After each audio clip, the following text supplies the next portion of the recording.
I'm going to get started now.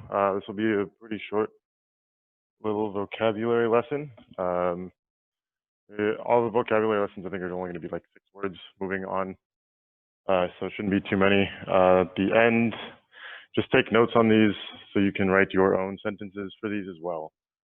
Go ahead and get started. So the first sentence, the first word is suave. Suave, S-U-A-V-E, suave, and it is an adjective. And it means, well, sorry, I'm going to read the sentence. All the girls in class thought about how attractive and suave Mahmoud is. He is the cutest boy in class. So does suave mean, hold on. I'll answer your question in a moment, but, okay. Suave, does it mean ugly, boring and dumb? B, charming, confident, and elegant? Or C, energetic, funny, and friendly?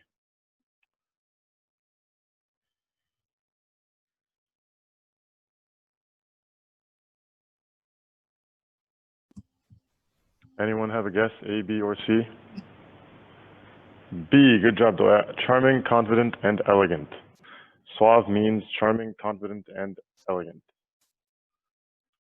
Okay, the next word, disparagement. It is a noun.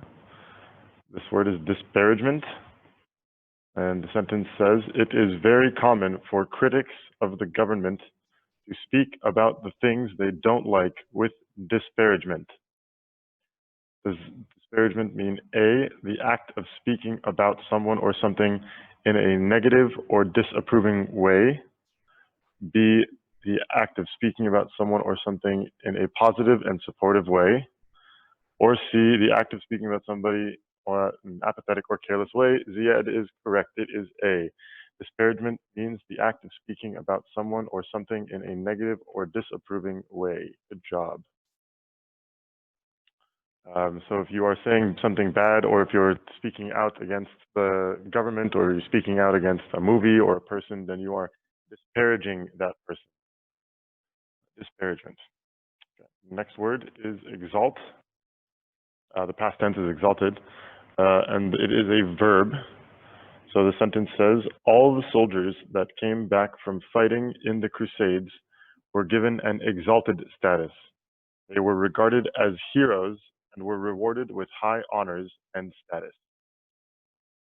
So exalt or exalted, does it mean A, to think or speak very low of someone or something, or to lower their rank or position? B, to disregard or ignore someone or something, or to remove their rank or position? Or C, to think or speak highly of a person to raise their rank or position? Good job, Jenna. It is correct. That's C is correct. Yes, there are 6 words. It's the underlined word. Exalt, disparagement. I'll put this one up today. I don't think this one is up. I'll put this one up today as well. So yes, that's correct, Jenna. It is C, to speak or to think or speak very highly of someone, or to raise their rank or position. There was another word that was similar.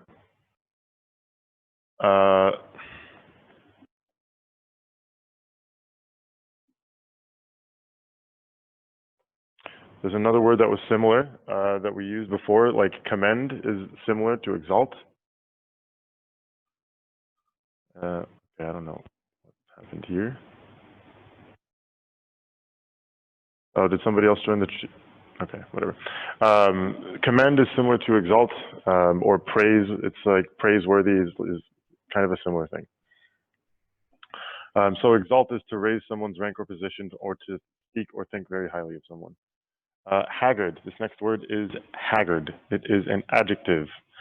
The sentence says, after staying up for weeks with very little sleep and being stressed out about his sick mother, Ahmed looked haggard. So does it mean A, looking exhausted and unwell, especially from fatigue, worry, or suffering?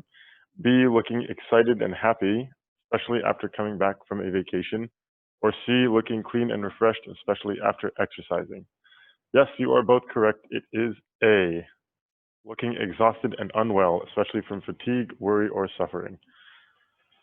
So if you see somebody that looks tired or like their hair is very messy and then maybe he hasn't shaved or she hasn't put her hair or her hair's all over the place, she looks tired, like she hasn't slept, you could say that person looks haggard. That person looks exhausted. They look fatigued. Fatigue is like tired or exhausted. Like very, very, very tired or very, very, very exhausted is like this word fatigue.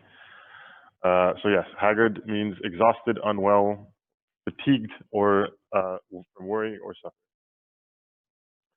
The next word, intemperate. Intemperate is an adjective.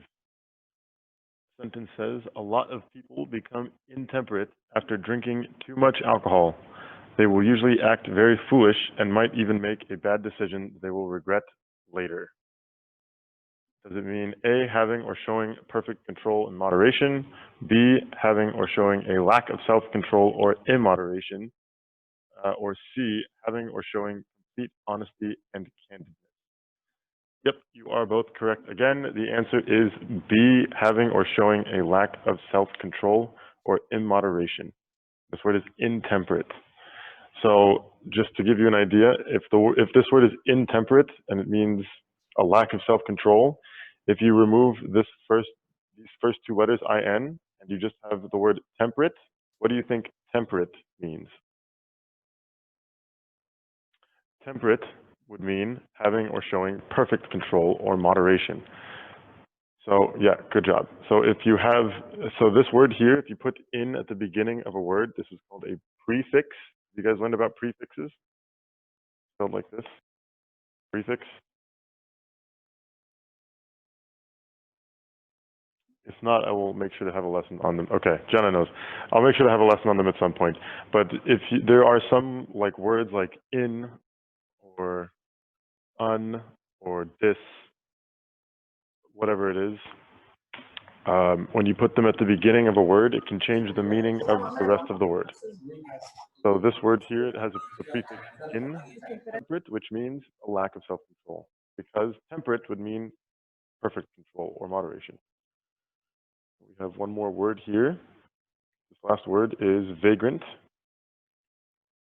Vagrant, which is a noun. In countries like Australia and the UK, students will often take something called a gap year after finishing high school, but before starting college or university, in order to travel around to different parts of the world and act as a vagrant. So, does vagrant mean A, a person with a stable job who lives away from home?